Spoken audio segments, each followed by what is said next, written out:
This is the February 15th regular meeting of the Montgomery Independent School District Board of Trustees. Please join me in the Pledge of Allegiance. Pledge allegiance to the flag of the United States of America and to the republic for which it stands, one nation, under God, indivisible, with liberty and justice for all. Honor the Texas flag. I pledge allegiance to thee, Texas, one state, under God, one and indivisible. All right, thank you. Thank you all for being here tonight. Are there any special recognitions, Dr. Morris? We do. We have, we're going to ask our Executive Director of Communications, Mr. Justin Moreno, to come forward, and our Director of Career Technical Education, Ms. Amy Vance.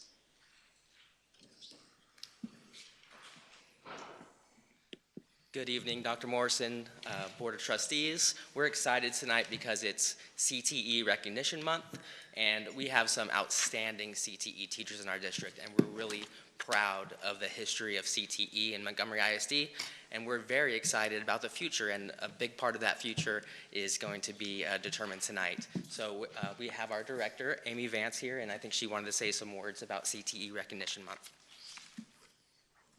Don't worry, I'm not going to go as long as I went last time I was talking here.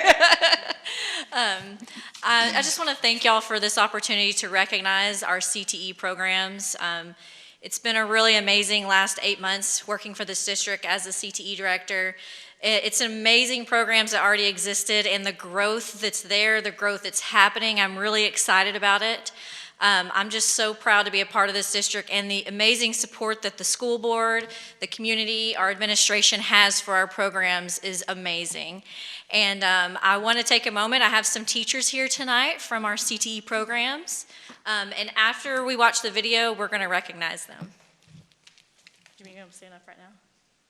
If you're a CTE teacher here tonight, could you please stand up so we can give you a round of applause?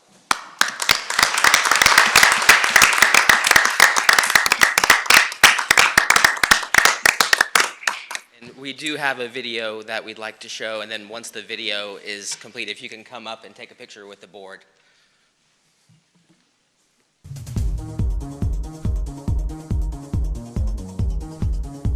CTE, Career and Technical Education, it's very hands-on classes, and it ranges anything from engineering to health science to culinary arts to ag to business classes. CTE is for every student. It gives them lots of great skills, employability skills, soft skills, and just general life skills that they're going to take with them for the rest of their life.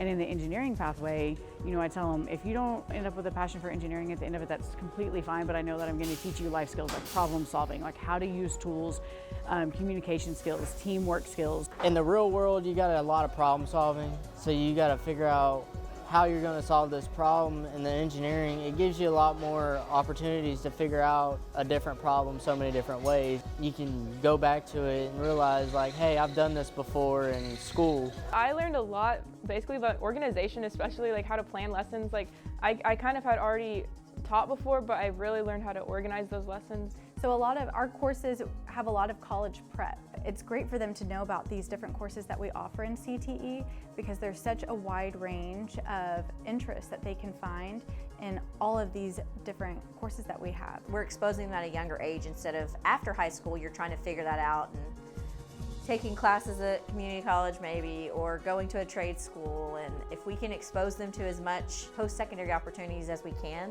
while they're in high school, that's the goal of CTE.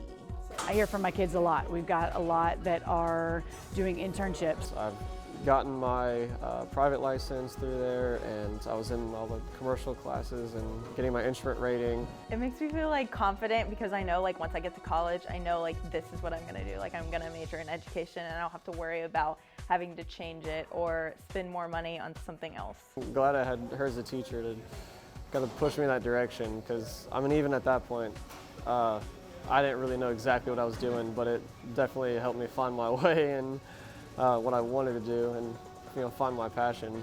Being in practicum of education, my confidence has just went up in so many ways, and I like figured out for sure that this is what I wanted to do. I'm really excited about the future of Montgomery ISD CTE. I think our opportunities are endless. There's lots of room for growth. We have amazing current opportunities, but the growth over the next few years, the opportunity that we have to enhance our current programs, I'm really excited about. And I think everything's only going to go up from here with our opportunities for our students and our CTE programs across the district.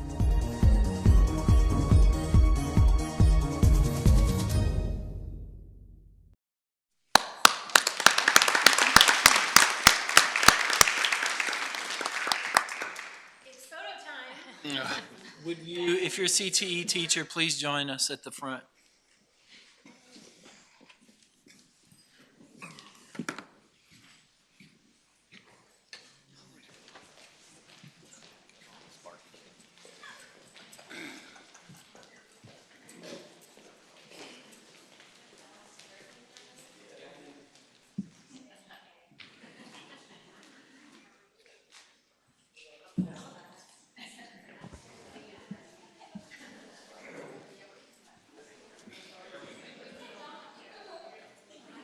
It's okay, I'll move you guys. Okay. Hold on. I'll put it back. Don't worry. 1, 2, 3. Thank you.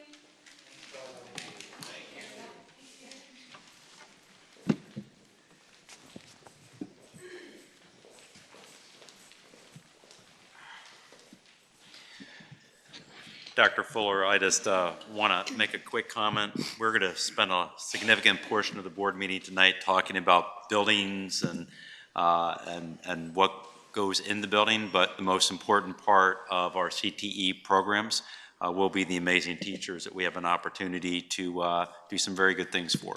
So thank you.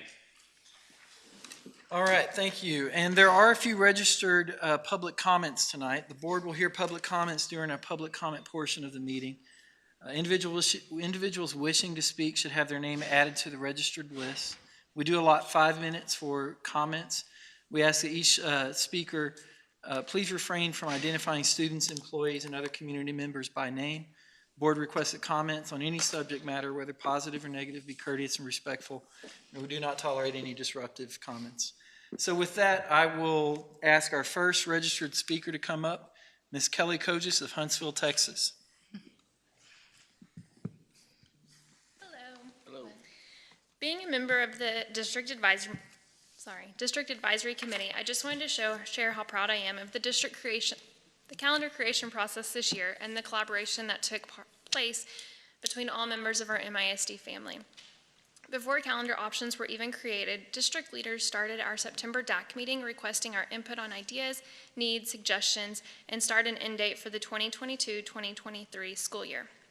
Principals were also asked in their leadership meetings what is best for both elementary and secondary campuses and were given the opportunity to speak on our behalf as to what we'd hope to see in our calendar. In October, a survey was sent to parents and staff asking them specific questions about what is most important to them, and the data from these surveys was clearly posted on our district website, distributed to DAC members for review, and at our October meeting, we were able to evaluate all of the survey responses. We were given 4 calendar options to take back to our campus for input. After feedback from our campuses, we were asked to rank the most preferred options, and because of feedback we shared, an additional 2 options were created. At the December meeting, we narrowed all 6 options down to our 2 most preferred, and in January, a call for comments was made to all MISD parents and staff in regarding those final 2 options. The survey resulted in nearly 2,000 comments submitted. The overwhelmingly majority were positive. Based on a handful of comments, the district brought a 3rd option to the DAC meeting in January. We were able to read all of the comments, evaluate the changes provided in the 3rd option, and then voted to bring tonight's selection to you. I am thankful for the thorough and intentional process and appreciate that the district seeks to listen to parents and staff and is willing to change the way we've always done things in order to address our needs and seek continuous improvement. You'll see in the calendar that was chosen that some dates are different for elementary and secondary, and that's because the needs for teachers and students at each of these levels is different. You'll see more flexible options for teachers to trade out their professional development days, something that many staff members have been asking for and are thankful to provide that in this calendar. You'll see a mini fall break with an extra long weekend that many of our families have expressed a desire for and are now going to get to enjoy. And the things parents and staff said they didn't want to give up, like a full week at Thanksgiving and 2+ weeks at Christmas, and being done before Memorial Day, they're all included. The calendar includes an updated look that's easier to read and understand, with clear expectations of holidays and breaks that are clearly labeled. As a staff member, I'm very proud to stand behind this process and the calendar that will be presented to you tonight. Even if it had not been my top choice, the process by which it is chosen is why it's the best option for MISD next year. Thank you. Thank you. Thank you, Ms. Coges. All right, next, Rob Matchit of Montgomery, Texas.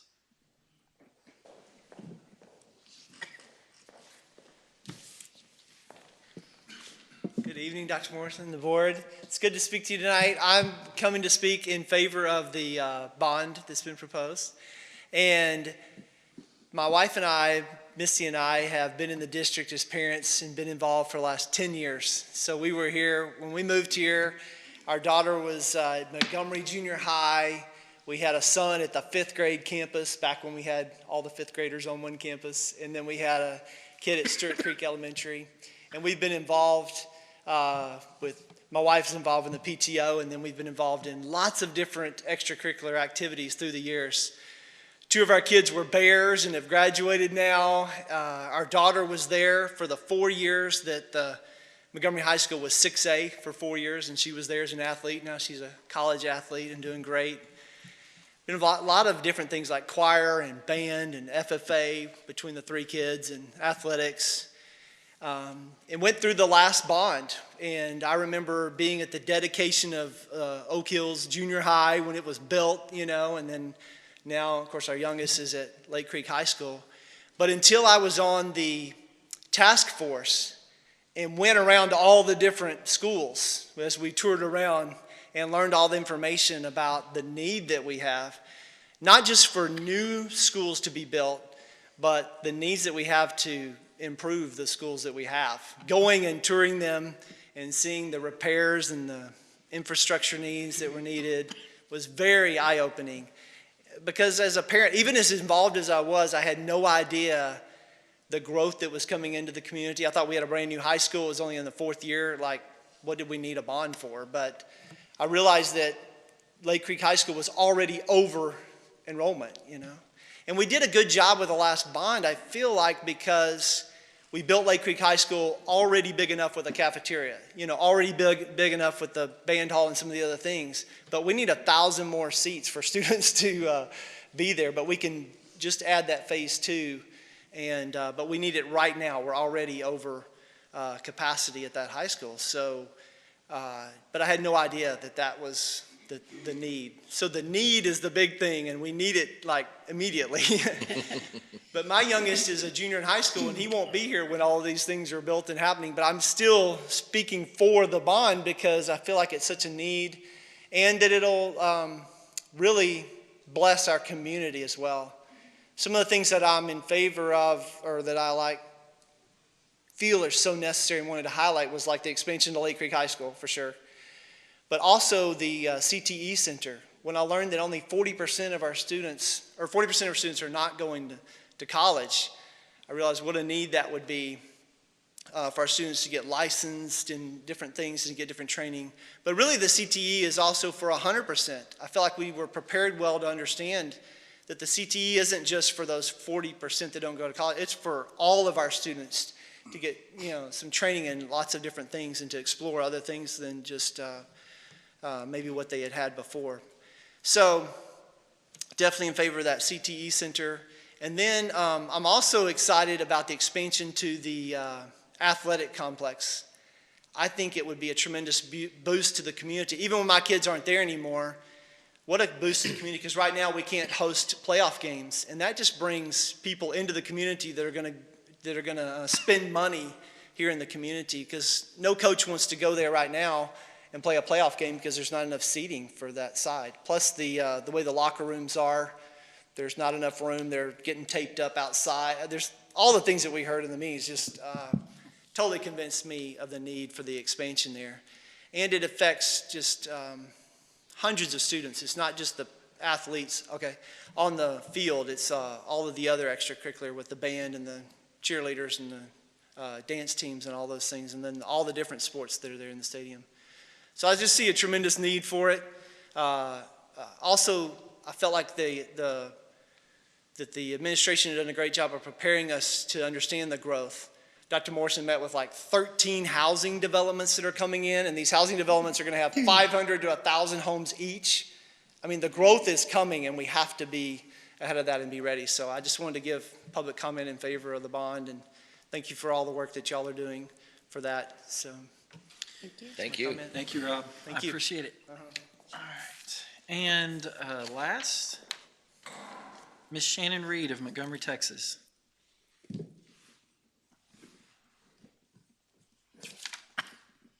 Good evening. Thank you so much for letting us come and present tonight and speak to you. I know that you have a very weighted decision, and so I do want to just say a few words on behalf of the bond as we were preparing for this day and this moment. I represent the Chamber of Commerce, and the businesses in this community have been putting their finger on the pulse of growth for quite some time. And so all that we learned in the task force, they wanted me right in the thick of that so that we could understand exactly what we were up against. And the businesses do say they want to invest in the future of Montgomery, and this whole process has been about investing in our future. And so they are excited to see you make that right choice for Montgomery, because that is going to be the future business leaders that come back and take Montgomery to the next step. They're definitely interested in the CTE programs and that building and that center and the opportunity to partner with the businesses in the local community, because I think that that workforce development is what's going to enable us to have future primary jobs coming to Montgomery, and that's going to make a huge difference in the growth of how Montgomery develops in the future. But just looking through the process, I want to encourage you that we went painstakingly through this data. I know that we said that last month when we presented to you, but I want to reemphasize that it was a huge cross-section. When you bring 50 to 60 community members together every 2 weeks for 3 months on their off time to devote to digging through this data, we really asked the hard questions. And when Jim shared last month all of the consensus percentages, I know that was painstaking, but it was important to say we were transparent. We weren't all agreeing on everything, but we went the extra mile to make sure that we were making the best decisions for this community. And in the end, our consensus said we can all get behind this. So I want you to know with confidence that the cross-section of this community was presenting that recommendation to you last month. So go and make your decision confidently from that perspective, and that our business community is very excited about the growth that's coming our way. Thank you. Thank you, Ms. Reed. Ms. Alcantar, are there any other registered speakers? There are none at this time, so thank you to those that made public comment. We will move now to the consent agenda. Board members, is there anyone that wishes to pull an item from the consent agenda for discussion? If there are none, is there a motion on the consent agenda? I'll make a motion to approve the consent agenda. Is there a second? A second. Ms. Turner? All those in favor? Aye. Opposed and abstained? The consent agenda carries as presented. All right, we are into action items, and we have a few big ones tonight, ladies and gentlemen, so thank you all for being here. First up, we're going to consider the approval of the 2022-2023 academic calendar. Dr. Morrison? Thank you, Dr. Fuller. I remember a year ago, you're always honest, I'm always honest, and I said I was not proud of the process of the development of our calendar. As I think you've gotten to know me, I'm very process-driven, because if we're clear and transparent with our processes, then people in our community understand how we go about making the important decisions that we make, and they can hold us accountable for the process that we suggest that we're utilizing to make those important decisions. So tonight is really in some ways not as much the calendar that we're presenting, because I think Kelly did an amazing job of walking us through that journey, but it really is, as she so beautifully said, that I feel just as confident that we are presenting a true process to you, a process that proactively got parent and staff input, that changed multiple times as we got more and more input. And just because, why not, even when we got to a final resolution where we had 2 calendars, that there was a lot of agreement were quality calendars based off of additional feedback, we present a 3rd calendar to our district advisory committee. So I'm going to ask our executive director of communications, Justin, to come forward and share a little bit more about that process's journey. And like Kelly, I am very proud of what is being presented to you this evening, and I want to thank Justin for his leadership in this year. Yeah, good evening once again. Thank you, Kelly, for stealing my thunder on the calendar recommendation, but I am Just move to vote. very excited to present tonight a couple important items. First, the approval recommendation for next year's academic calendar, and also a modification to our current school year calendar, which we're confident our parents and staff members will be excited about. So as was mentioned, the District Advisory Committee is really sort of the driving force behind the annual development of the calendar. And this year, we really wanted to utilize an intentional, transparent process in developing the calendars that included a great deal of community input. When developing the calendar, there's several considerations that you look at. You look at what's required by the state, the number of days for staff, the number of minutes for students. You look at what your community prefers, and I'll get into some of the items that our community has typically preferred in the calendar in the past. And then you look at time. What is the appropriate time for our students to be in the classroom? When balancing time for our educators to receive professional development, to provide that quality instruction, and to have time to prepare themselves to provide the quality instruction. So all of that put together is sort of like a big game of Jenga when you factor in all the requirements, the characteristics that are preferred, and then the time. So again, you start with the number of teacher contract days, which is 187, and the required number of instructional minutes, which is 75,600. And then you look at what our families and our staff members have typically preferred in this community, which our first week, we like to ease into the school year. And it was very clear in our survey that we issued in the beginning of the school year that Thursday is the preferred day to start the school year. We also overwhelmingly prefer to end before Memorial Day. So then we look at other items, full Thanksgiving week, our spring break that mirrors our neighboring districts, and then certain holiday preferences. We've always looked at having at least one holiday per month. And so we looked at all these items when building that big game of Jenga I call the calendar. So during this process, the first DAC meeting of the year, we wanted to get input on the front end. So before we put out any drafts for consideration, we wanted to get input to start developing those options. So we asked the DAC, what do they like about the current calendar? What do we want to keep? What are some things they'd like to see different? And as we talk about the game of Jenga, if you want something different, you got to be able to give something up to keep that calendar afloat. And then what are your non-negotiables or the must-haves in the calendar, like those holiday preferences, the professional development time, and the start and end of the school year. So then, in an effort to gather further input, we issued a district-wide survey to all parents, staff, and then secondary students. We received approximately 2,500 responses. We asked a series of questions on preferences through the calendar. We issued the survey results, gathered the data, and developed a number of calendar options, which was presented to DAC.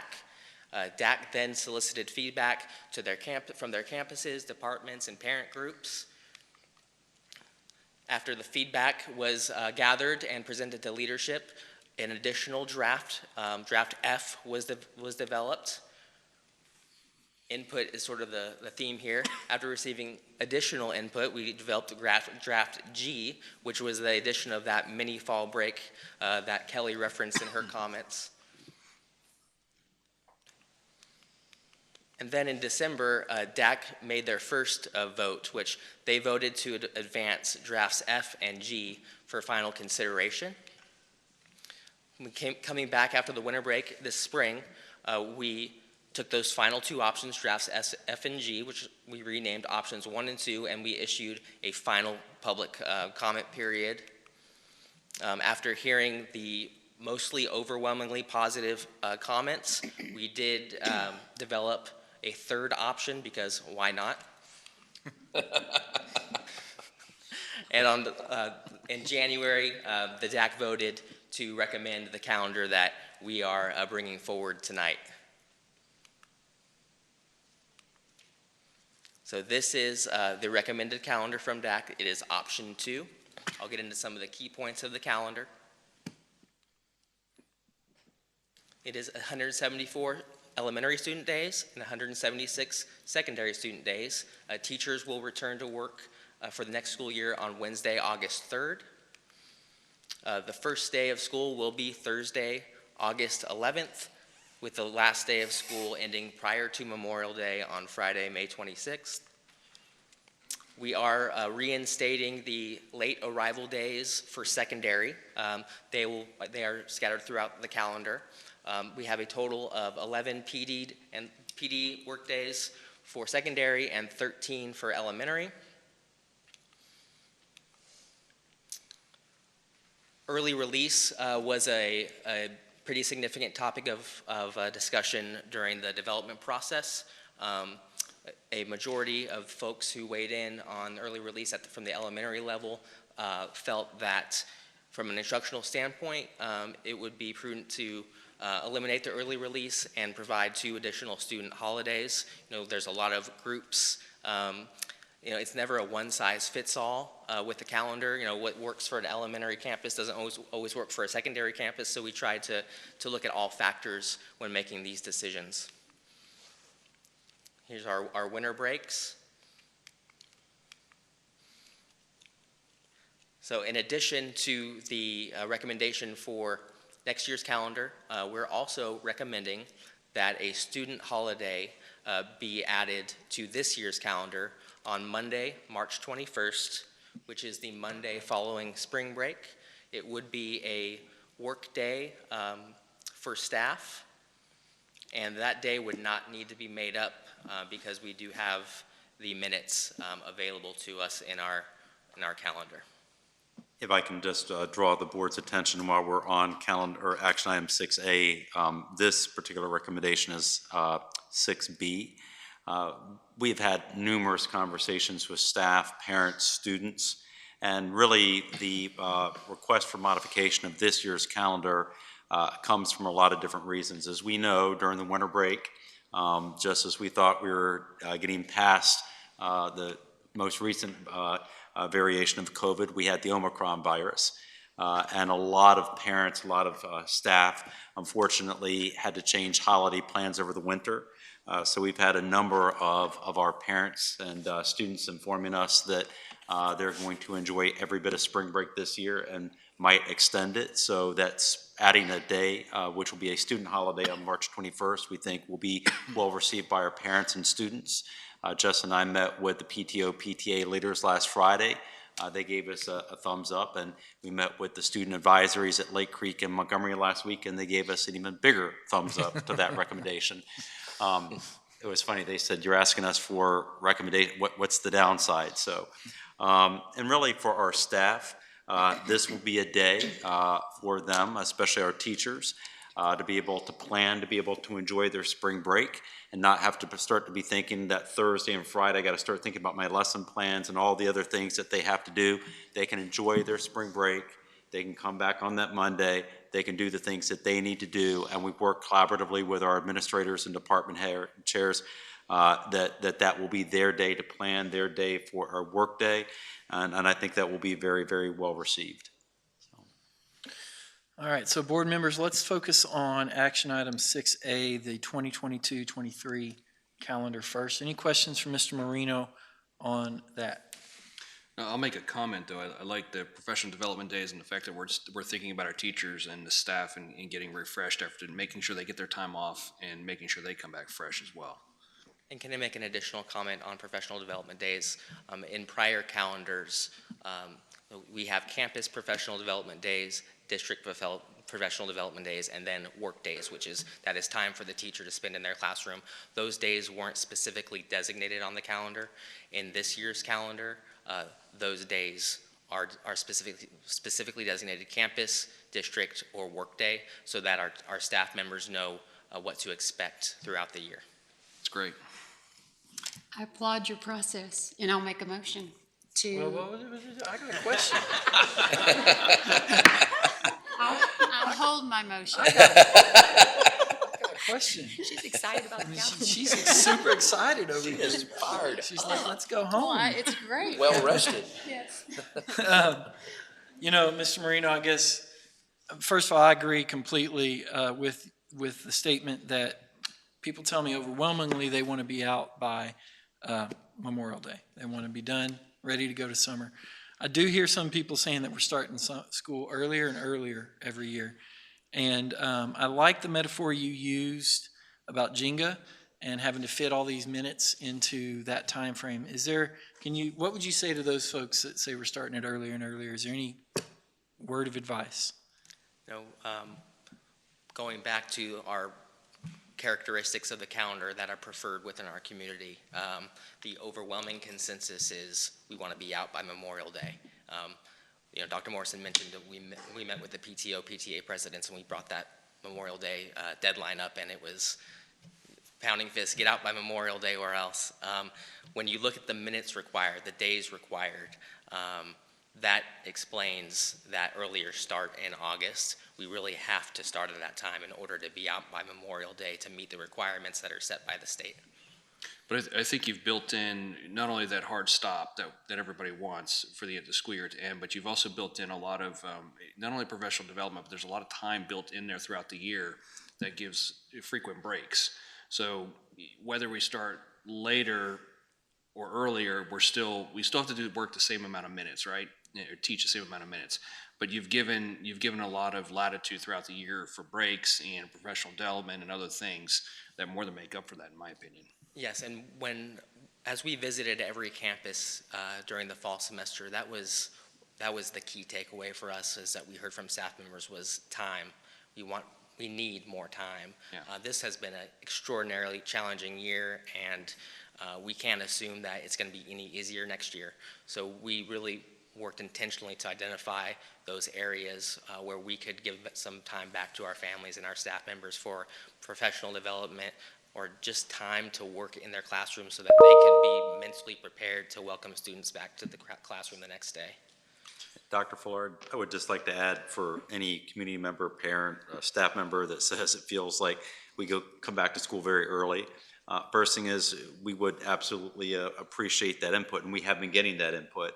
I think Justin's metaphor is very appropriate because, if you do the work that the DAC committee did and you lay out the calendar and you start to plot out the variables, this many teacher days, this many instructional minutes, what the community has clearly weighed in on, 2 weeks at winter break, a full week at Thanksgiving, a holiday during every month. You lay it all out, and then Saturdays and Sundays not attending school, certain holidays that we need to recognize. At the end of the day, it really becomes what is the highest priority? And the community, but both the first phase of getting input and the second phase, and then all of the machinations in between, clearly said it is a higher priority in Montgomery ISD to be finished by May 31st than it is a concern about starting school earlier. And if that changes, we're do this process, we're continue to improve upon it, and if the community shifts on that. One thing that Justin really pushed, and I appreciate that, was there was this wording of non-negotiables. The community will weigh in every year and tell us what's a non-negotiable, and at some point that might shift, and when it does shift, then we'll respond with a different calendar variation. I wanted to say thank you for heading up this new process, and also the calendar obviously affects everybody in the community, and even after this long process and all the input, if there is somebody that has something with even this calendar, if it's approved, that they see as something maybe they don't care for, what is the best avenue or the right person to contact, or the most productive way to be heard, so that maybe something could.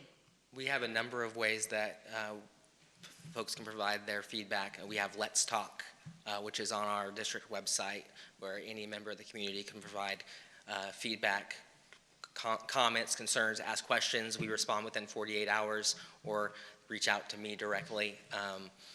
I respond very quickly, but we always seek to be collaborative and responsive to our community. Well, in that spirit of being responsive, I think a lot of times when we're up here with school board meetings, we get public comments that are not over an agenda item. I'm very happy tonight we will be able to serve those that spoke in public comment with action items over your topics. So thank y'all for sharing those comments. Are there any other questions from the board on item 6A? Ms. Porton.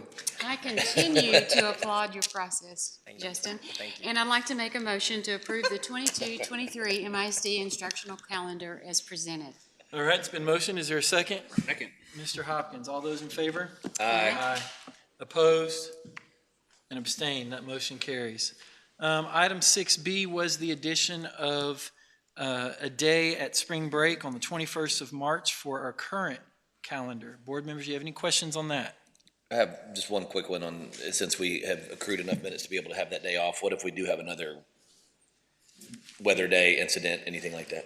Yeah, we have additional days that are still baked into the calendar, and if there was some, I almost don't want to say this, Mr. Kirby, but if there was some reoccurrence of what happened last year, which you all tell me is very unusual, but it's the only Texas I've known so far, but if that were to occur, then we would avail ourselves of some other calendar options, including adding minutes to the day. So we think we're in good shape. We did not want to bring this recommendation forward until we gotten through most of February, and so we think we're in a good situation to offer this option for our community. So the question I have is more along the lines of the inverse of what y'all heard about people wanting to take the extra day. My family, if we vote this in the night, we're going to be gone, okay? We're going to go. But if there's other families that maybe aren't able to do that, how would we work with them? Would we work with them? What challenges do we have if they need to go back to work, can't get a kid to school that day, things like that? Yeah, I think, Dr. Fuller, what I want to make sure in all the times that we think about calendar options or even the decision to close school for inclement weather, the challenges to our community, the burden that places on families, we always think about that. And that's partly why we wanted to get through a sufficient amount of time, hence the February board meeting to recommend the March 21st date, but also go to February so that our families have plenty of time to think about things like childcare. They can make changes to their travel plans if they want to do it. Just really trying to be considerate of that. While the majority of our stakeholders will applaud this, there will be some that will create some challenges, and we fully recognize that, which is why we wanted to make sure we had at least a month before they're having to plan for that. Right, thank you. Other questions? Well, I, for one, will say that I'm in favor of this. I think our teachers have earned it. They've deserved it. I think our students are active for it. They're asking you for it on the council. So may I make the motion, Ms. Porton? You may. All right. So You better hurry. I'd like to make the motion that we consider the approval of the changes as presented for the 21-22 academic calendar. Is there a second? I'll second. Ms. Turner, all those in favor? Aye. Opposed and abstain. That motion also carries. Thank you very much. All right, on now to a fairly big item. School boards have a lot of great things that we get to do. We get to hire and evaluate a superintendent. We get to ensure that laws and trainings are being held, and we also get the opportunity to call for a bond election, to put that before the community. And so with that, I'm going to turn the floor over to Dr. Morrison for item 6C, consider and possible approval of order calling for school bond election. Thank you, Dr. Fuller. As you just said, this board makes an incredible number of decisions that are so important to our school district, where we are, where we're going. Some of them you do every year, the approval of an academic calendar that you just did, the approval of an operating budget, which we will do in June. Every once in a while, you make really important decisions that really help chart a better future. For example, hiring a superintendent, and so hopefully that's not something you have to do too often. But then you also have the opportunity to consider a bond. And a bond is something that really, when it's been done well, when it's been thoughtful, when there's been lots of facts and information gathered, when there's been a tremendous amount of community input, and when ultimately the board has to make a decision, is this the right path for paving a good future for our students, our staff, and our community? In many ways, it's one of the more important votes that a board has to and gets to make. As I've said before, as a board member, if you choose to move forward on a bond, and if a bond is in fact successful, you get to see the impact of that vote many, many, many years into the future. Those votes should not be done lightly. They should be done with all due deliberation and consideration of the needs of our community. And I, just like I was exceptionally proud of the process that we used for our academic calendar development, I am equally proud of the recommendation that you have in front of you tonight, which is indeed to consider a potential bond for 2022. And with that, I'd like to call forward our Assistant Superintendent of Finance and Operation, Mr. Chris Lynn. Well, good evening. We are here this evening to once again talk about the bond. And so we've talked about this a lot over the last few months, but just in case somebody is new to the district or just now tuning in, we want to kind of go back and walk through this process that we've gone through. And so we spent the majority of last year developing a strategic plan as a district, and this bond would address many of those issues contained within that strategic plan, specifically the focus on career and technical education. In January, this board allowed us to contract with PASA to do a demographic study, and we've presented those results to you. And then at the beginning of summer, in May, we presented to you a facilities assessment that was conducted by Huckabee and multiple engineering firms that walked through each one of our existing buildings and identified existing conditions. Based on all of the data that you had seen up to that point, this Board of Trustees said, Dr. Morrison and administration, please put together a bond task force. And so we took those instructions and we did that, and that task force started meeting in October. And as Ms. Reed so eloquently said in her statements earlier tonight, they met twice a month for 3 months and really studied all of that same information that you had seen. And so last month, they stood here before you and recommended that you consider calling a bond referendum in the amount of $326.9 million. And they walk you through their rationale, their process, and the projects that they were considering for that potential bond. Since then, we have taken that information and that recommendation, and we've really taken it to the community, and we've tried to offer multiple avenues for people to provide us with information and feedback on that recommendation. And so the district held 2 town hall meetings. One was at Montgomery High School, and then the second one was at Lake Creek. In addition to that, we also met with elementary and secondary communication councils. Dr. Morrison and Justin met with both student advisory committees at each one of the high schools. Dr. Morrison was a guest speaker at the Men of Bentwater meeting that occurred in January. We had this same conversation with the PTO and PTA presidents last week. The board had a bond workshop last week in conjunction with their bond attorney, representatives from Huckabee Architects, and our financial advisor. And then we've had numerous individual conversations with people who have reached out for questions or solicited answers or feedback. So we've really tried to be open and available to the community after that recommendation was made. And so we are here this evening because that task force and this administration is asking you to consider calling for a bond referendum. And that bond would be broken into 3 propositions. Remember, this is not based on support levels but there are certain items that are required to be separated on the ballot. And so Proposition A, which you see is $312.9 million, is the majority of the work in that bond, and that would address our growth, comparability, facility upgrades, land, buses. So the majority of everything contained within this bond would be included within Proposition A. Proposition B really focuses on those athletic improvements that are specific to the athletic complex. That is one of the items that has to be separated out, and that proposition would be $8.5 million. And then last but not least is Proposition C, which is our technology devices. And remember, this was an item that the task force felt really strongly about including as a part of this package. And just to make sure, once again, as we educate our community throughout this process, these three propositions are not in competition with each other.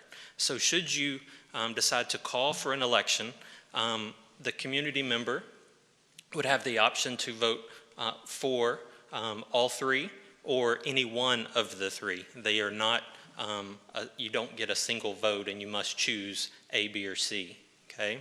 And we will help educate the community as we go through this process. With that, I would like to open it up for any questions that you might have. Board members. I'll lead off on the, everybody knows I've been pretty vocal on the money side of this, and I know the presentation is it's going to be a very limited impact. Yes. Assuming it does pass, when would that be felt by the individual taxpayers? Sure. So as we've addressed the financial impact, we have tried to educate the community and share with them that this $326.9 million, these bonds would not all be sold at one time. And so we would break this up into series of issues, and that tax impact would only need to take place once those bonds are actually sold. And depending on the amount of debt that is being retired at that particular time. So it could be a couple of years before that maximum impact on the tax rate is actually even felt by the taxpayer. We could have had multiple sales at that point before that minimal impact is even needed on the tax rate. But it would be broken into multiple series as we go. We've got a follow-up to that since he's talking about the process.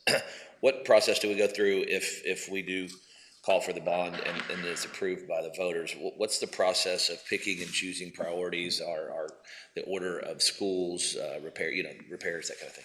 Sure. So as we've gone through this process, we've had to prepare cost estimates, and many of those estimates, as we educated the task force and as they've kind of shared with you in their presentation last month, not only is it the construction cost, but it contains other costs as well.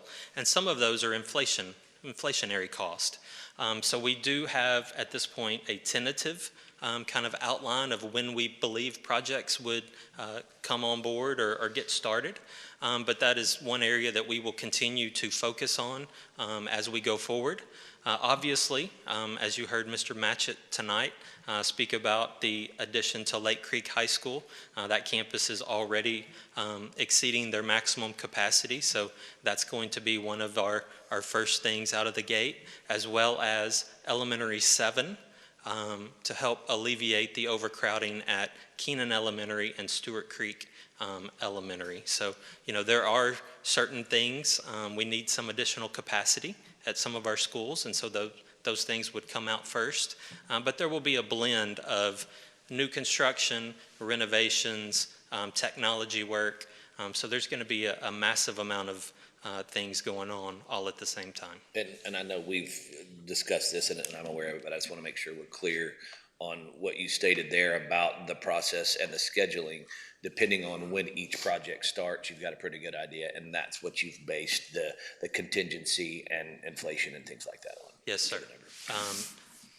Plans are subject to change, right. So there is no guarantee that Our preliminary thinking will be the final thinking. And, as items come up, we will have to shift and make some adjustments. The community often is normally really excited about a bond proposal, and should y'all call for it and should the community support it, on May 8th, we're the bulldozers and let's go. And unfortunately, it does not happen exactly that way. It does take us several months to go through the process of actually selling bonds and getting money in. But there are also several things that have to be designed, and so we can start some of the design process during that time. So just be patient, and schedules are always subject to change. And Chris, just to follow up on that, one of the things I constantly say to my staff is we can't get ahead of the board. We ultimately bring recommendations to the board. The board makes the decision, and so we try to be incredibly planful. We have the go-ready execution plan for the day after the board meeting, but a bond is much the same way. And so there will be folks in the community say, well, why can't you go ahead and do this or do that? And the bond's going to pass. The community, assuming what you do tonight, if you choose to call for a bond, the community will have its say, and we can't get out ahead of the community either. And so we'll be very respectful, we'll be very prepared if the community and you vote for a bond. Mr. Lynn, what's the impact if we do not call for a bond election? I mean, what happens at that point? So the recommendation from the task force. I guess also, what's the impact of that? Sure. The task force kind of made their recommendation on three key things. One of those was growth. Okay, so without this bond referendum, we are already seeing student enrollment increase. We anticipate that enrollment to continue. So campuses like Lake Creek High School that are already over maximum capacity would continue to enroll students and go further over max capacity, which would probably result in things like portable classrooms, learning cottages, whatever fancy name you want to put on them, but additional classroom space that's temporary. Same thing at Keenan Elementary School, potentially Stewart Creek. The second thing that the task force's recommendation focused on was facility upgrades, and a significant dollar amount focused on improving our current facilities. And so without that major portion of money, those items would fall to the district and the general operating budget. And so replacing chillers or doing roof replacements or things like that, the district would have to try and prioritize and find a way to accomplish that out of the general operating budget, which means potentially less money to hire additional staff or potentially give pay raises or those types of things if we're having to maintain our buildings to a higher level. The third thing Could I ask one question, Sure. Mr. Lynn, on that? Absolutely. Is it common for a school district to shift the burden of these kind of projects to the INS interest in sinking side of our house rather than the general operating budget? Sure. So ideally, there would be a balance, and throughout thoughtful planning, the district could accomplish some of those items through its general operating budget. However, keep in mind, every facility at some point you're going to have to replace a roof, you're going to have to replace the chillers, you're going to have to do major renovations, and some of those items just cannot be supported through the general operating budget. Remember, 80% of our general operating budget goes towards salaries and benefits of our employees. When you factor in the utilities and other day-to-day expenses that are necessary, you have a relatively small amount of money left to do those type of maintenance operations. Should we do better? Absolutely. But keep in mind, a large portion of this facility upgrade, the needs were identified during the last bond referendum, and at that time, decisions were made to pull some of that money out And so those needs didn't go away. They've just grown and changed since then. So it's a combination. Obviously, we want to do as much as we can through general operating budget, but at the end of the day, we will not be able to take care of all of our needs. And so INS does have to pick up some of that burden. I wanted to add two things, if I may, on to Mr. Hopkins' question. We constantly, or what we ask, what about rezoning? And that is always a challenging proposition, but responsibly and being good fiduciary officers of taxpayer dollars, we have to look there, and can we shift students from one campus to another? The challenge, and you saw this through the demographic study, and it lays it out very well, at the elementary level, we are either in a situation of already at capacity, very close to capacity. As soon as developments that are already under construction come in, will be over capacity, or one or two schools that have a limited amount of capacity. And so the ability to shift what is already at Keenan, what is soon to be at Stewart Creek, and is already going to be impacting some of the other elementary schools, it's just not there. And then to the point of, as you think about the impact on the operating budget, that means if you're going to shift students from one area to another, that's more buses, more bus drivers, more fuel. So those create challenges to the operating budget as well. Our two middle schools are either like Oak Hills, almost completely at max capacity or soon to be over, or Montgomery Junior High, which is very close capacity and continuing to grow. There are some options potentially at the high school, but again, when you start looking at where the developments are that we know, that's where the pressure on Lake Creek is being felt now. As we all know, there are other developments that are already in the queue or very soon to be in the queue that are going to start impacting Montgomery as well. So the rezoning option really is very challenging, and at the end of the day, if we have to go there, we will do that, but there's just not a lot of other options. I also want to be very clear, as we always try to be, with transparency and proactive communication to the community. As Chris said, if you do call for the bond, and if the community were to vote for it, the shovels don't come out the next day. There's planning, there's land acquisition, there's any number of things that we have to do. It will take at least 2 years for us to be able to move forward with Elementary 7 and the addition at Lake Creek. So that does mean at some time in the very near future, we will probably be bringing to this board for your consideration modular units to get us through the next couple of years until such time as we can add those facilities. The good thing is they're modular and they are the ability to move where you need them. So assuming that we have to put some modular units at Lake Creek High School, they can be moved to Oak Hills because what is not in this bond is a third middle school, and we do believe that will be a need probably sooner rather than later.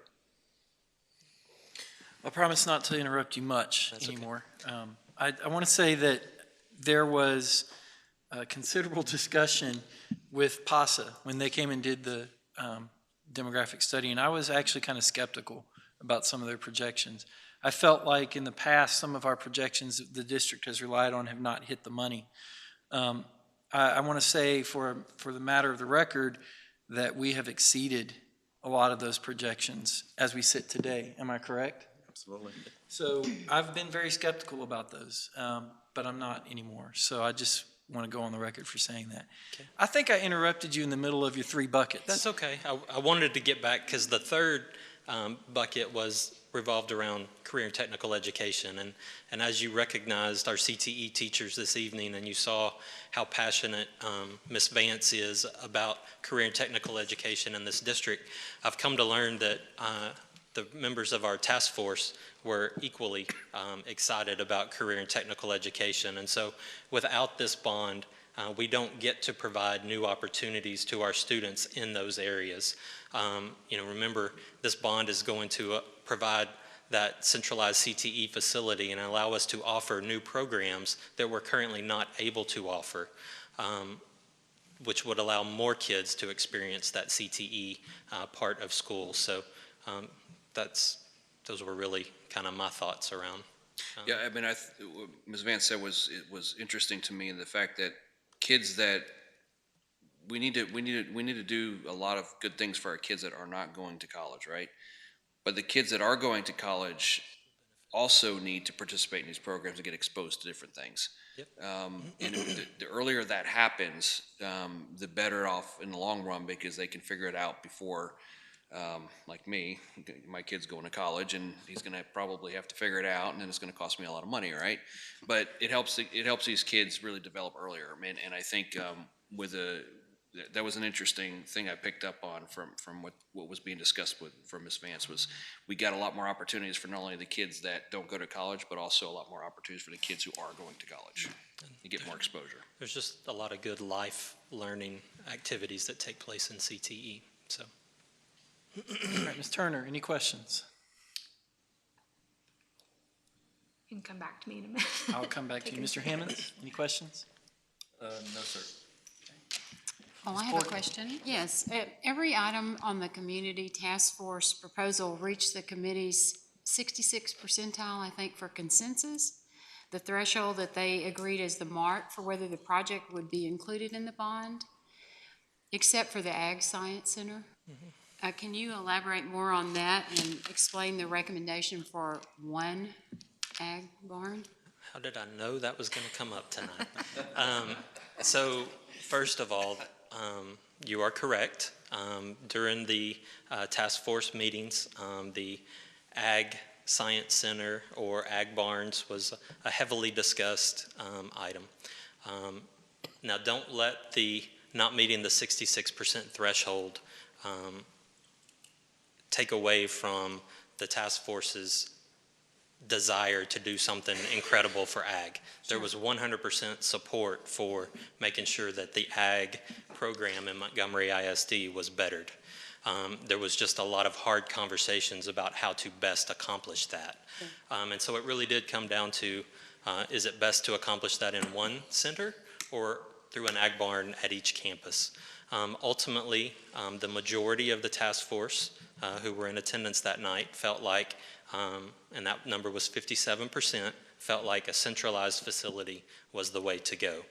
And so a centralized facility, think of it as everything that you would see in a normal ag barn. So you've got your pens and your exercise areas and storage and all the things that you normally see. In addition to that, you've got your main show arena. You also have ag science classrooms so that it really does become an instructional venue, not just an ag barn.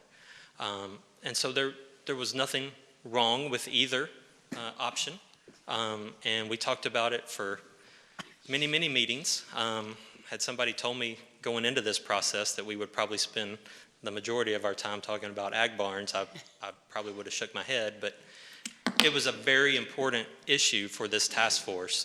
Once again, not that we weren't going to do something, just how best to accomplish that. So, if I could just add, that when Ms. Reed talked about the work of the committee, they worked. It was not a show up and just go the direction that staff or the board was asking them.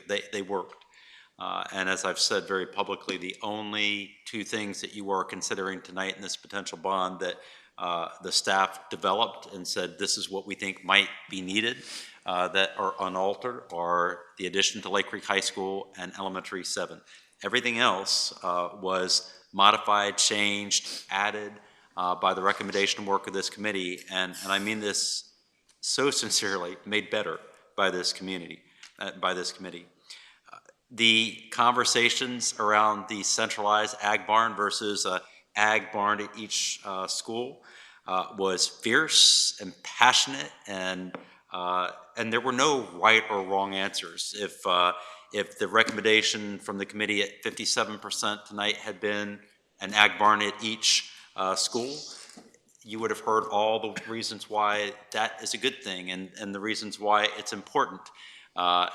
It's just really two different pathways that ultimately get us to a good place, a great place, which is better ag opportunities for our students. I appreciated the dialogue, I appreciated the debate, I appreciated the passions.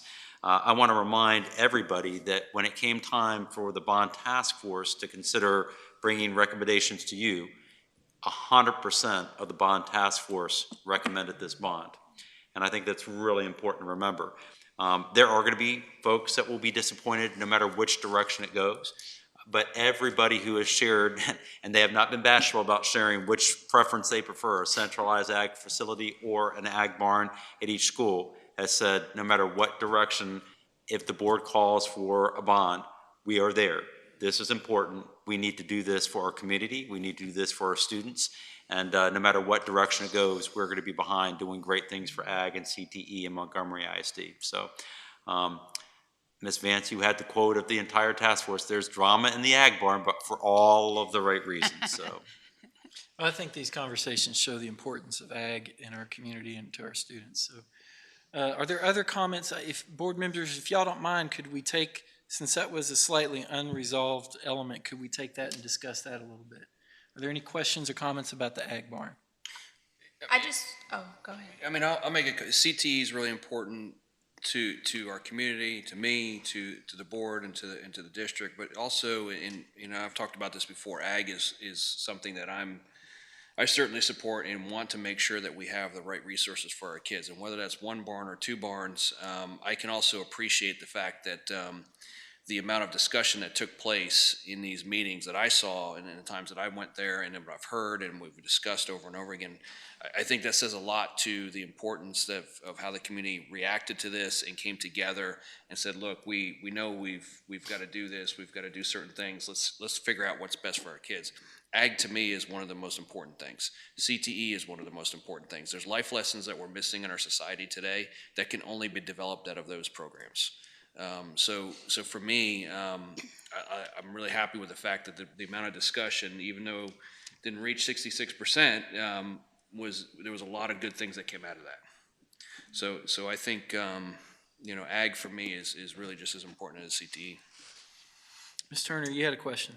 I was just going to make a comment on, I was glad that I got to observe many of the discussions at a few of the meetings that were had with the community members. Got to hear the opinions of both sides regarding centralized or two different centers for the ag barn. In the end, after listening to those conversations, for me it came down to what would be the best in the future for our district. Someday we're going to have a third high school way down the road. And then also financially, what is the best option in running two programs as opposed to one program. And so those are the things that I really paid attention to and were important in the decision one as opposed to two barns.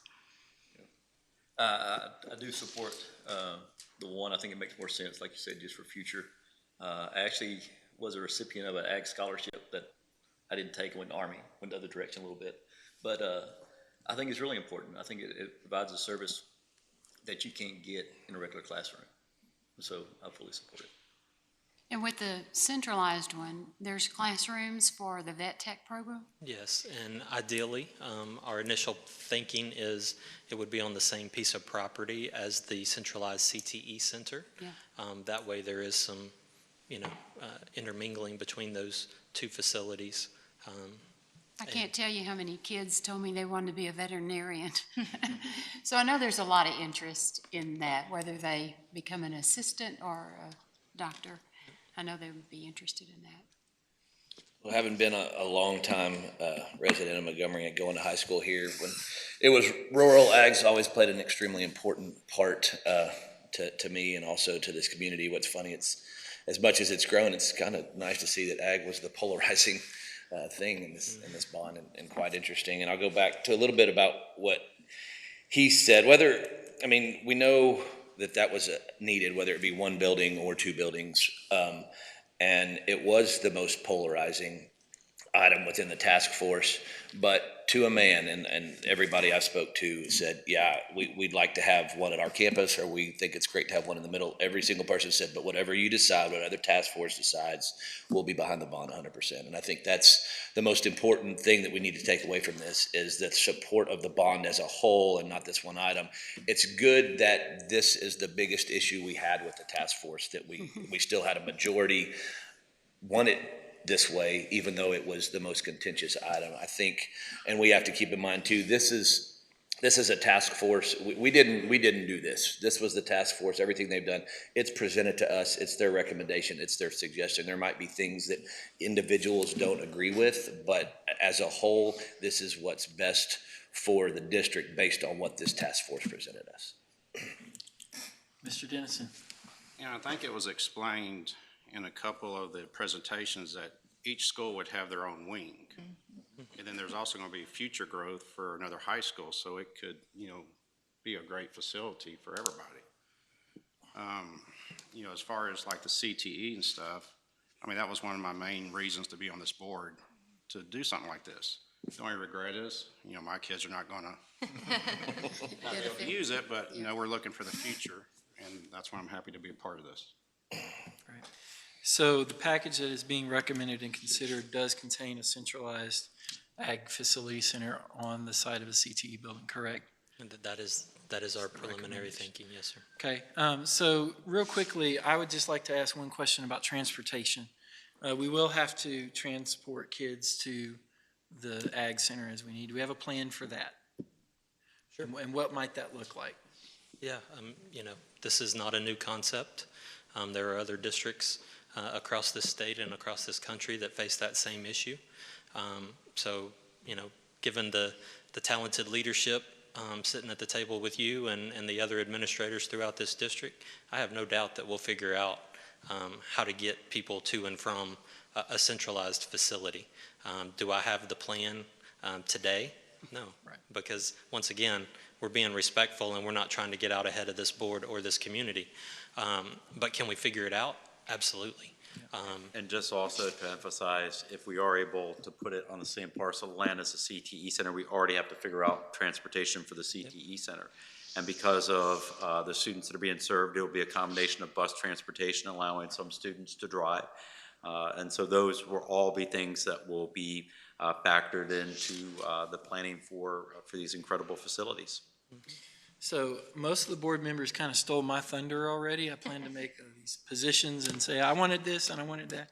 And y'all stole all my thunder already. So, but I would just say for the same reasons, I stand in pretty firm position of having an ag center on the CTE campus, a centralized ag center. My reasoning, as Ms. Turner said, really focuses on the fact that we will be building a high school. I'm not going to be on the school board when that happens. It's going to be 20 years from now. Who knows? But, I see that we have some cost savings. No, Maybe not 20 years. No, that growth is coming pretty quick, Dr. Fuller. You might be on the school board. Who knows? So, we do have some cost savings there. I look at things like utilities and operational costs of focusing on two separate ones, and those things concern me. And so I think when we look at the ability to offer an enhanced program for our students where we can do things that we aren't currently doing through a quite amazing world-class facility at our CTE center with an ag barn there, I'm excited about that. I get very excited. So with that, are there any other questions? Because I do have a few more for Mr. Lynn. My other question was, why do we have to put it in 3 props? Right. And so that is going to be one of these issues that we continue to educate our community about. There are certain legislative actions that require us to separate items on the ballot. And so Proposition B will deal specifically with the athletic complex. So if there is a stadium that seats more than 1,000 people, then that has to be on its own separate proposition. And even though we're not building a brand new stadium, this is just a renovation, since it exceeds that 1,000-seat capacity, it has to be its own separate proposition. And the same thing with technology devices. Those are just certain requirements that our state legislature has said the people need the right to be able to pull those things out and vote on them independently. And so we're following state law in those aspects. Moving back Dr. to the. Fuller, can we yes. just reinforce our community, if called for an election, they don't have to pick and choose? They are not competing. You don't only get one. You can check, as many of those as you like. You don't have to. I'm trying to be very careful in what I say in a public meeting. But yes, they're not competing. So you don't have to pick one out of the three. You can choose all three if that's what you decide to do. Gotcha. Other questions on the bond package in general, overall? So I do have a few tax implications, Mr. Lynn. Okay. We do anticipate, I've heard you say that this money can be raised on less than a penny increase in our INS tax rate. Yes. I guess two questions I have are to help me figure out how we're doing that, how the math works. Okay. So bonds, think of bonds as like a mortgage in your personal life. And so these bonds will be financed over a period of years. Some of the bonds will match the life of the asset. For example, technology. Should that proposition be successful, we're not going to finance technology devices for 25 years. Those bonds will match the life of the asset. Most of the bonds will be a 25 to 30 year maturity. Hopefully 25, try and keep that maturity as low as possible.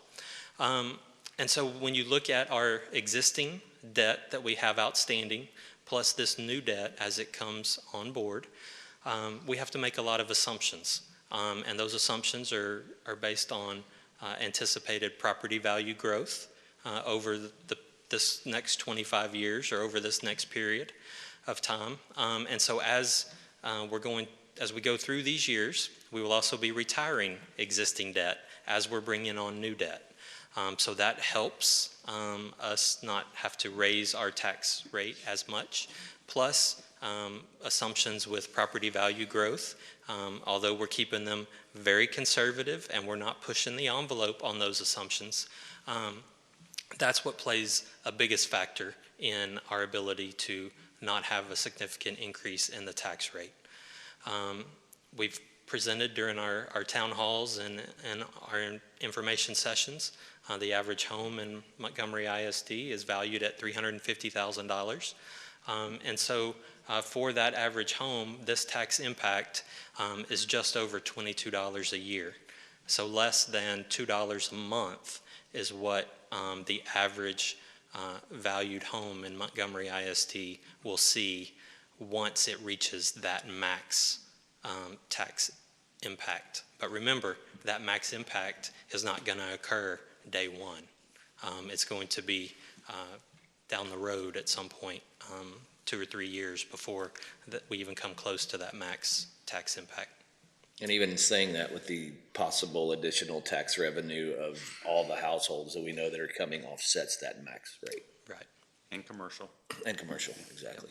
Plus, so we do you do have the ability to refinance existing debt, just like if you want to refinance your mortgage. And so there may be some opportunities that the district can look at to refinance some of its existing debt and lower some of those interest rates, which also help factor into some of these calculations. And paying debt early? Yeah, definitely. Obviously, we want to try and pay off debt as early as possible, as quickly as we can. This board already took action when you adopted the tax rate earlier this year, given Dr. Morrison and I the ability to defease or pay off bonds early. And so, we're using every opportunity that we have to manage this outstanding debt the best way financially that we possibly can. I understand that in May, there will be another item on the ballot, a potential homestead exemption increase that the citizens of Texas can vote to increase it from $25,000 to $40,000, correct? You are absolutely correct. So is there any possibility that should that pass, just mathematically speaking, is there a possibility that you see a tax bill go down? Sure. There would be certain, depending on the value of your property, obviously, if you have an additional $15,000 homestead exemption, that $22 a year increase that you would see on the average home value actually turns into a significant savings on an annual basis, in part due to that additional homestead exemption. And so we will be communicating all of those facts and figures to our community as we go throughout this process, should you decide to call for an election. I'm not getting ahead of you. But that's one of our biggest next steps, should you call for an election, is getting out there, not only providing factual information about what's included in the bond, but educating the community about the 3 propositions and about the financial impact and how we came up with those numbers. Are there any other questions or comments from the board? Can we say that the projects included in the bond touch every campus and support every student in MISD? Absolutely. That was something that this task force took very seriously, in making sure that every district facility is touched in one way or another.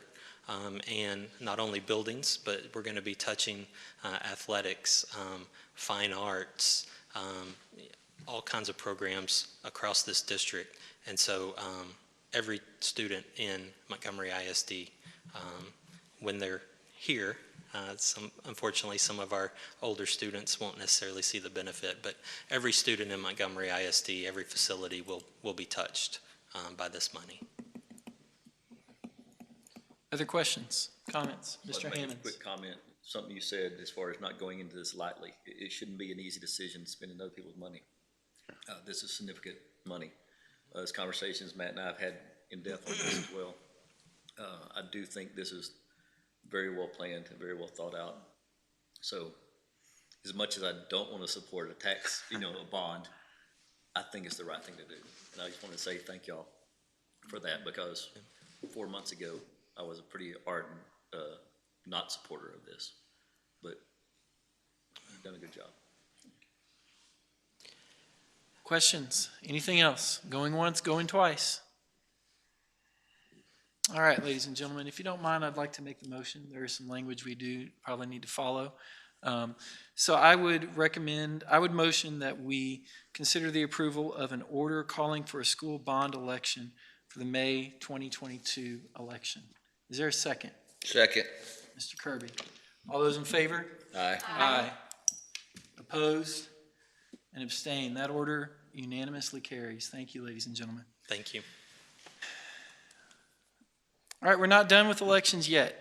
Dr. Fuller, can we have a number of our bond task force members in the audience tonight, and while I appreciate Gary lifting up the work of staff, really it is the work of this bond task force that has really led the way. And I have been in several districts and watched many task forces go to work. I've seen none that worked harder, more diligently, more passionately, and more committed to making good fiscal responsibility, fiscal decisions, and really thinking about the benefit of our students. So if you are part of our bond task force, can you stand so that we can recognize you?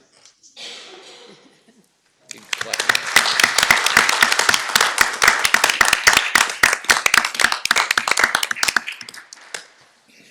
I'll be sentimental and say that the work that y'all have done is one of the most transparent, open, and engaging processes I've ever seen. I see a lot of heads shaking in the room, and I would encourage other school districts to come look at what we've done with y'all's work and to see how it's been done. We set the standard for that, so thank y'all very much. A quick comment adding to that? I mean, you mentioned earlier school boards get to do a lot of fun things and not so fun things, but this being one of them, and being a part of the 2015 bond and seeing this and how it was done, so meticulous, so well planned, so well thought out from the administration down to the task force and what y'all were capable of doing, and the transparency with which it was done.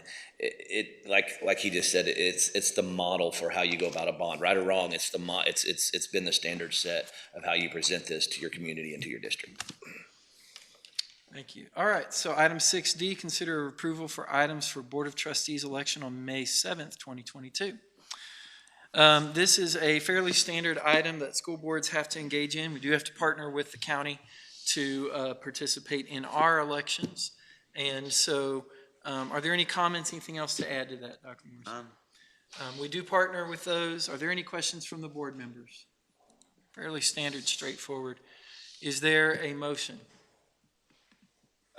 One quick question. It does say that potentially $84,000 it costs, but do we expect it to be that much, or is it going to be pared down with the more people that come in? So I'll answer that. The board does have a budget for that. That is the cost that we have to expend for that. So I'm fairly certain that's a Understood. spot on number. They run the county election board runs these for us every year, and they know what to do and what to charge us on that. So questions? All right, is there a motion? I'll move to ask the board to approve the following items for the May 7th, 2022 election. Joint election agreement with Montgomery County Election Services Agreement, order and notice for the May 7th, 2022 election. I'll second. Thank you, Ms. Porton. All those in favor? Aye. Opposed and abstained. That motion carries. Informational items. Item 7A, Child Nutrition Department update. Thank you, Dr. Fuller. As you know, our district administration is committed to having our various departments who do incredible work in support of our students and staff have the opportunity to come forward and share with you their departmental goals and their alignment to the strategic plan and the successes that they are experiencing and the challenges that they are experiencing, and really make sure that you, as the folks that have to provide oversight over the management team, have that opportunity to hear from each department and ask questions and provide guidance. We have had some incredibly important things on the agenda tonight, but our amazing director of food services will, I think, tell you that this is the most important thing that happens in our schools, because if you have hungry kids, you don't have a lot of learning, and if you have hungry employees, then they're not providing for our kids. So we are very proud to have Lena present the departmental update for child nutrition. Good evening, everyone. Thank you for having me. Am I doing this, or? Yeah, I am. Okay. First of all, we'd like to talk about our Goal 1, academic achievement. Our goal this year was to offer opportunities at high school campuses to partner with other classes within the school and offer them our commercial kitchen training to support their post-secondary goals. And one of the things that we have been doing at Lake Creek High School is that we're working with the special education department. And so we have students that come into our kitchens, and so they have been working on various items as far as rotating, teaching them importance of dating, rotating stock, portion control. We've even been able to teach some of them about how to use some of the equipment, and that hopefully that if they wanted to go into work into a restaurant or a kitchen, that they will be familiar with these things, and that we just hope that this partnership with them will continue to grow and that we will be able to have more students into the classroom. So you can see how they do enjoy coming in there, and then when they do come for breakfast, it's like they have a variety of kids that come in, and so they don't get to come every day, so they're almost kind of like arguing, well, is it my turn to come today? And so you have to try to tell them, not yet. And so, but it's just been a really wonderful program, and the child nutrition staff have been a great asset for them, and they really want to take the time to train them. So I'm really proud of what they're doing there. The next thing we have is safety and security, Goal 2. Our department goal was all of our kitchen campuses, when the Montgomery County Health Department comes out, that we would have at least a 95 or higher. They do come out twice a year, and that is mandated by TDA. And so when they do come out, we, of course, welcome them with open arms. And they came out in October. We have 8 100s and 2 99s, so we're already halfway there, and then they should be coming out within any time, the end of February or March. So we definitely want to have these inspections because we want the community to see how hard we are working to make sure that when your child comes in and eats in our kitchens, that we are serving it in the healthiest manner possible, it's safe, and that we are doing our very best to achieve this. One of the next things that they do is that managers have a strategy that we came up with. It's an ongoing strategy to where they have a weekly checklist, and it mirrors the Montgomery County Health Department checklist, which is approximately about 70 items that they come in and look through. And our managers are doing that on a weekly basis every single week that we are in school. So that's just another way for us to determine if things are not going well, or if they find something that they can't give a good checkoff list for, well, then they come back in and we begin to figure out why is it not. We need to reteach, or what do we need to do in our department to make it even better. Next thing we do, of course, is very important, our children's safety, and making sure that we always participate with any of all of the drills that is going on. Chief Phillips does a great job by coming in at the beginning of every year, and he talks to us, he answers any questions, and makes sure that the staff feels safe of what they are supposed to be doing. And then, of course, all through the year, they do, like I said, participate in all of the drills. The Texas Department of Agriculture has advised the 2022-23 plan is that we will probably go back to next year as normal operations. As we all know, we've been able to offer meals this year, breakfast and lunch at no cost, and I think that's been a great opportunity for the majority of our families. But at this time, it is looking like we may be going back. But of course, it also is TDA, it's USDA, things can always change. I think last year we received permission to do it in July and we started school in August. So right now, this is just the guidance that we have. So this means that no cost meals next year will probably go away, and so we will face those challenges when they come. Next department goal is finance and operations, which you're going to see several slides on this because it's important for us to be able to continue to run our department in a healthy way. The child nutrition departmental goal will maintain a balanced budget. So of course, the one way that we have to do that was that in August, you have to make sure that your menus are planned to where the students are wanting to come in and eat your food. You're also going to have to make sure that you have complete food cost. You have to balance the labor cost, making sure that everything is in line so you will have enough sales and reimbursements for us to be able to pay for our department. Strategy ongoing is that we always trying to find ways to increase meal participation. Also, strategy ongoing is ensure food costs are in line with department bids and standards. Now, food costs this year, thank goodness we are getting a higher rate of reimbursements because we also are suffering with the supply chain shortages. And so therefore, we are receiving items and we're having to pay a lot more at some places, or some items double compared to what we have normally had to pay for them. And so thank goodness we are still able to offer meals of what the kids like and want, but we are having a challenge trying to make sure that we do have our items.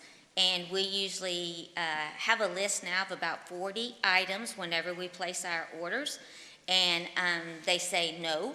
And then we have to find things that are like items of different brands and things like that to be able to feed our staff, our students. One of the other things that we do with finance and operations, and that is that we always want to look at the meals. Are the students eating our meals? Or do we have good participation, bad participation? But if you'll notice for school breakfast, Even though we are offering no-cost meals to every student, if you look at it, we're still only at the district level, ADP, we at the most at one school, MES is the highest, but overall, we're like 30%. Breakfast at Montgomery ISD for us, it has always been very low. I mean, this is my 24th year here, and breakfast has just never been a high item at MISD. No matter what the things that we do or challenges, elementaries, it's a little higher, but overall, we still only feed 30% at breakfast time. For the school lunch program, as you can see, it really grows. We are feeding the total lunches served per month. As you can see, Lake Creek High School, they were feeding the most. Now, of course, when you're looking at those there's a month, and then at the bottom where it shows the days, how many days we had in each one of those.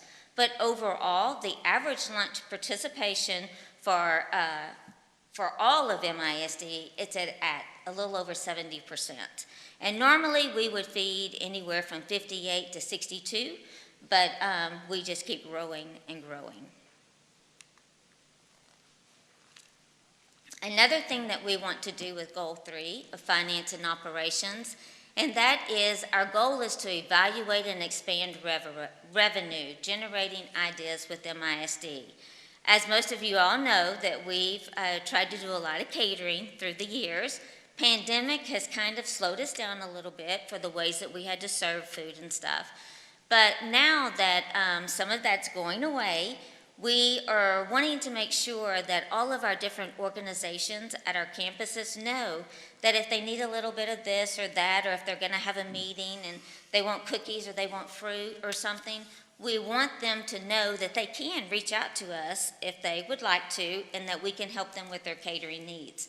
So Krista Scott, our assistant director, is working on an online catering book so we can streamline everything, and then teachers or principals or whoever would be able to go in and place their orders through the catering online book. So we're hoping that that really takes off a little bit more. Our next, Finance and Operations still, develop a more efficient equipment log to track lifespan of campus kitchen. This is something that I feel is extremely important. With all the cost these days of repairs, even someone to come out and look at something, it's a basic $250 for them just to say something's wrong with it, and whether you can afford to fix it or not, you still have to pay that $250. You all know, you have repair people come to your homes, but having this log, we can track everything that we do every time someone has done something to it, and so we will be able to tell with the life of that piece of equipment, we've spent too much money, we need to replace it, or whatever we need to do. This particular area is something that is desperately needed, and so we are working hard to make sure that this is accomplished this year. The next thing still, Finance and Operations. The Child Nutrition Department will maintain a required fund balance of 3 months operating expenses, so therefore we will not become a financial burden to MISD. 3 months of operating expenses, and that is a rule that TDA has come up with. Of course, some school districts may not be able to achieve that. Thank goodness we have always been right there at that 3-month operating expenses, because you never know when a pandemic is going to happen. We close school, and then you still have to pay employees March, April, May, June, July, and thankfully we were able to continue our bills. We were able to pay our employees their benefits and still continue as normal, because we have to keep this budget working great so we can all benefit from it. Finance and Operations. I told you there would be a lot. We want to run operations to ensure that the Child Nutrition Department will receive an excellent audit. Of course, we all want to achieve that. We will be having a procurement and a administrative review in 22-23, and we will continue to work towards this, so when they do walk out, they'll be able to sit in Mr. Morrison's office and say, well done.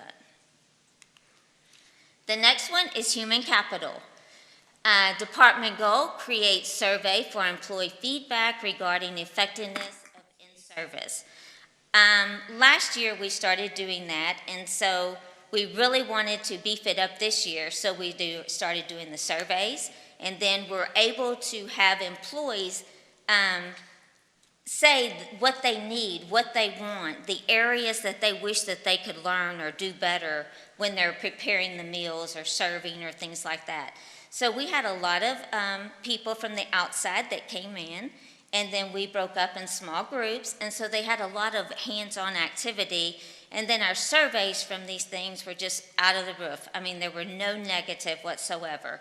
So in May, we plan on doing a survey again so we can reach out to the employees. What do you want to learn for in-service next year? And then we hope to incorporate all that information together so we will have another outstanding staff development.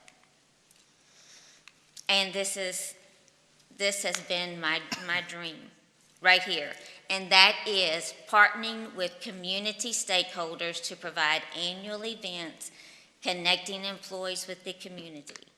This year, with the help of our Student Nutrition Health Advisory Council, our Snack and Shack and all of them, okay? All of them coming together, our Child Nutrition Department. I mean, you can't put on something like that without an amazing group of people that come together and make this work. We had over 200 walkers. This was the very first time that we had ever done this. And we also, I believe it was over 6,000 meals that we were able to give back to Montgomery County about all of the food that was donated for this. We've already started working on the next walkathon. As a matter of fact, our meeting is next week, and we're going to come together to help grow this and make it even bigger. Human capital.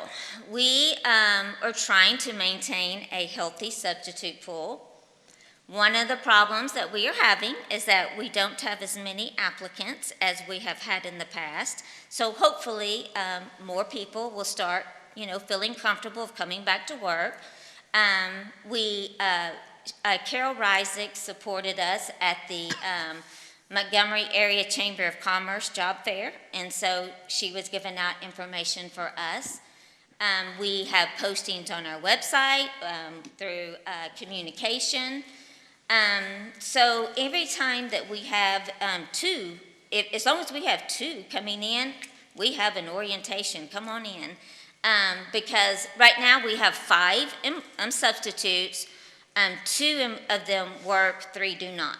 So, but right now, that's what we have is 2. I had to get Carol Reisig to do my numbers just to make sure I was correct. But from August the 21st through January the 22nd, 106 days, the Child Nutrition Department has had 626 absences.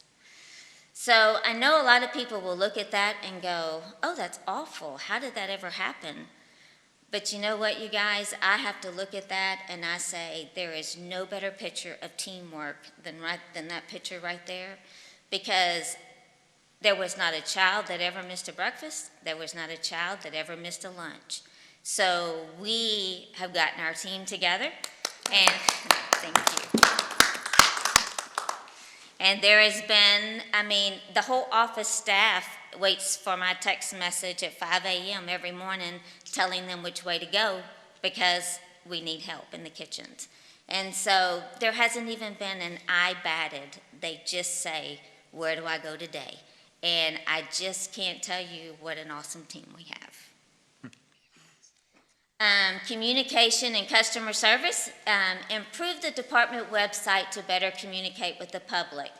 We have a person that is assigned directly to child nutrition, works on our website, but we also want to make sure that we have enough things on our website that if a parent wanted to go there for nutrition information or maybe the child is diabetic or needs more information, we want to make sure that we have all of those things on our site where they would be able to go to them, and then it would be a one-stop shop, that they would be able to find those things and hopefully communicate with us, and that if we don't have the information, we can definitely get it for them.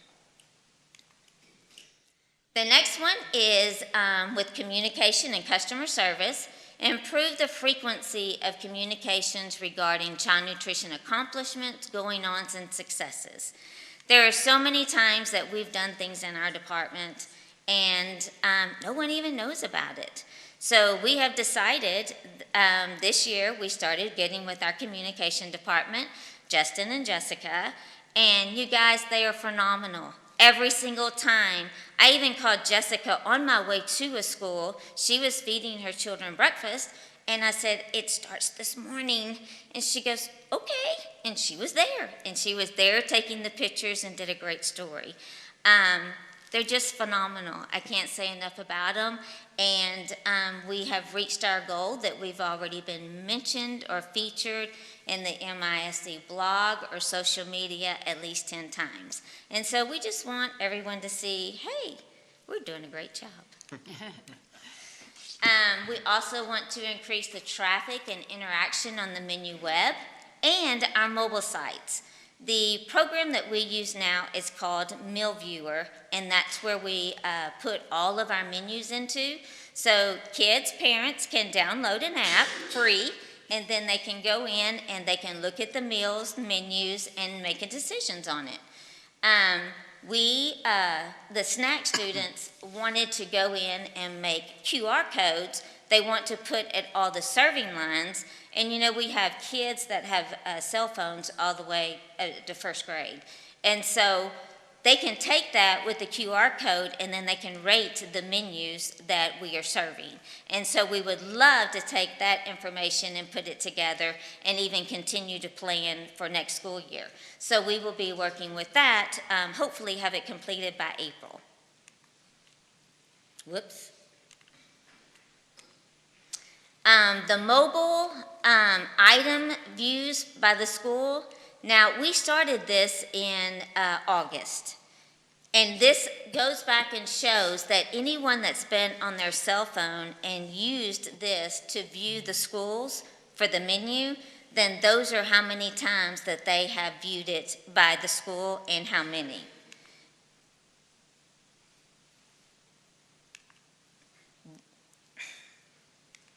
Okay. I'm challenged, I guess. Okay. Total profiles created. Now, what this means is that parents can go into the meal viewer. They can set up their name. They can put their child's name, the school that they are at. They can literally go in there and they can choose the menu for the week, what the child they can have or what they can't. They can also go in and say, okay, my child is allergic to nuts. Well, then they can look at the whole month's menu and it automatically draws a line through anything that has nuts in it. So they can also help their child plan for what they're going to eat by allergies because they already know because of them setting up a profile. Now, I know 804 doesn't sound very much, so that means I have more work to do, right? I have more work to do to get that out to where people can set up that profile. The next one is the total website hits. So if you look at the bottom, we had 4,500 when we started out, and it just continually is rising to where we know that it is getting close to 9,000 hits from the beginning of school to January, that whether parents or students went in and did look at it.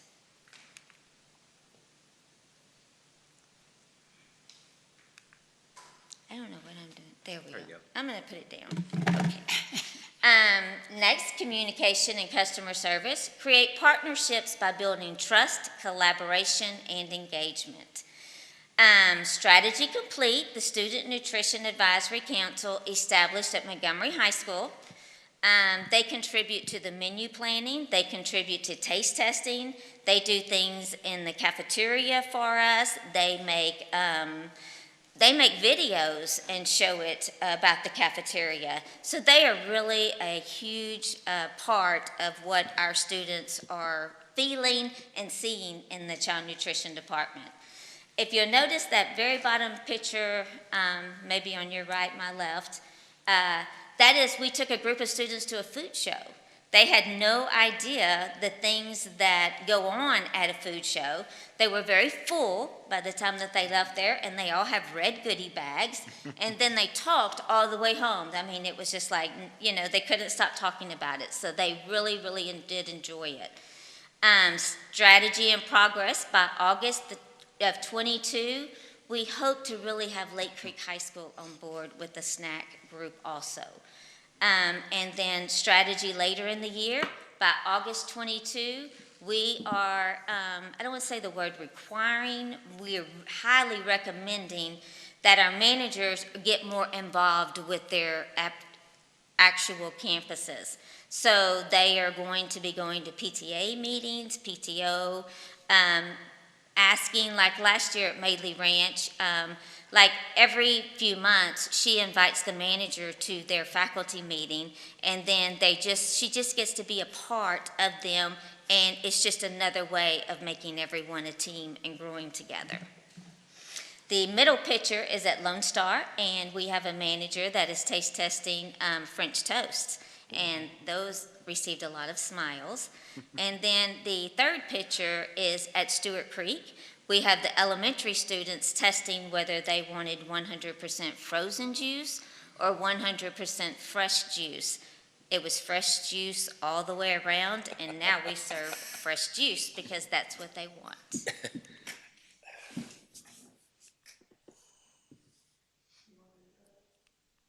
I'm doing something wrong. So, does anyone have any questions? How do you do all this? This is amazing. You can't do it without a team.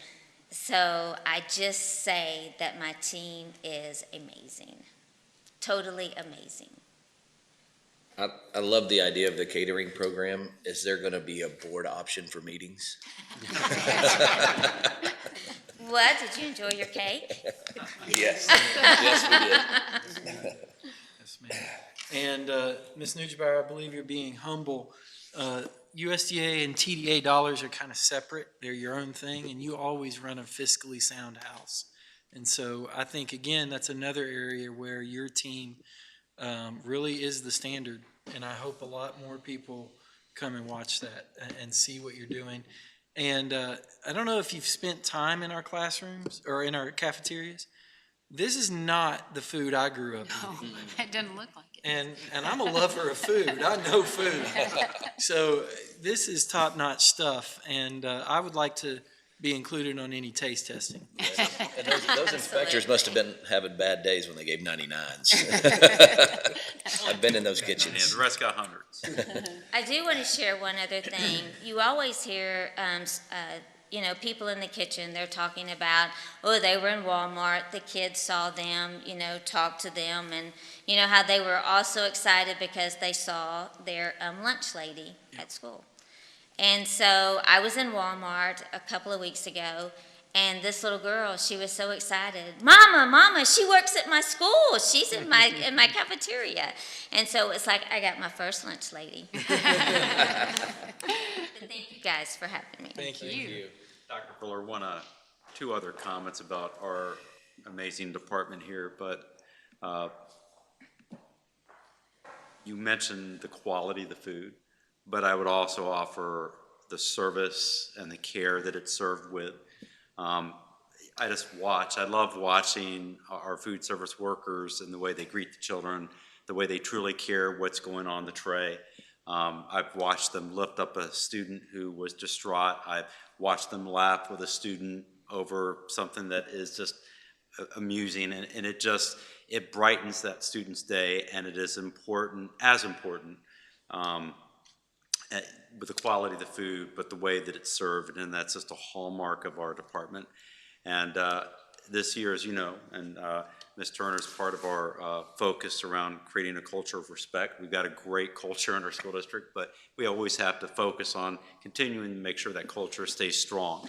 And a part of that is a program that we launched called I Am Montgomery.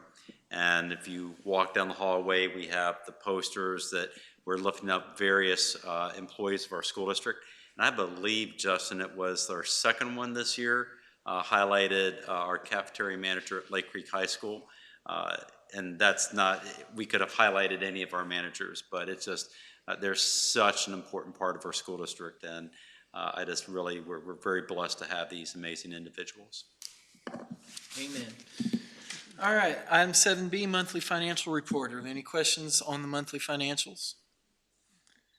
All right, ladies and gentlemen, in that case, I'm going to call this meeting adjourned.